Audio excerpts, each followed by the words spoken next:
অন্তর্বর্তীকালীন সরকারের প্রধান উপদেষ্টার দায়িত্ব নিতে যাওয়া নোবেল বিজয়ী অর্থনীতিবিদ ডক্টর মোহাম্মদ ইউনূসকে নিয়ে মন্তব্য করেছেন সাবেক প্রধানমন্ত্রী শেখ হাসিনার ছেলে সজীব ওয়াজেদ জয়। আজ বৃহস্পতিবার ভারতীয় বার্তা সংস্থা পিটিআইকে দেওয়া সাক্ষাৎকারে তিনি বলেন, ডক্টর ইউনূসের ব্যক্তিগত মত যাই হোক, তিনি সামনে এগিয়ে যাওয়া এবং পুরনো ভুলগুলো যেন ফিরে না আসে সেই কথা বলেছেন। আমি আশা করি তিনি তার কথা রাখবেন। সোমবার প্রবল জনবিক্ষোভের মুখে পদত্যাগ করে পালিয়ে যান শেখ হাসিনা। এরপর এক ভিডিও বার্তায় জয় বলেছিলেন তার মা শেখ হাসিনা অত্যন্ত হতাশ, তিনি আর রাজনীতিতে ফিরে আসবেন না। তবে আজ বৃহস্পতিবার তিনি বলেছেন গণতন্ত্রের পরিবেশ ফিরলেই শেখ হাসিনা দেশে ফিরবেন। জয় আরও বলেছেন, হ্যাঁ, এটি সত্যি, আমি বলেছিলাম তিনি দেশে ফিরবেন না, কিন্তু আমাদের নেতাকর্মীদের ওপর পুরো দেশ জুড়ে হামলা চালানোর পর গত 2 দিনে অনেক কিছু পরিবর্তন হয়েছে।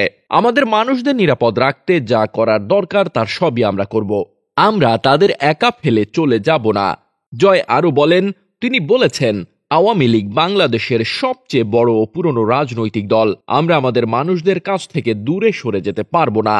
যখন বাংলাদেশে গণতন্ত্র পুনঃপ্রতিষ্ঠিত হবে তখন শেখ হাসিনা অবশ্যই দেশে ফিরবেন।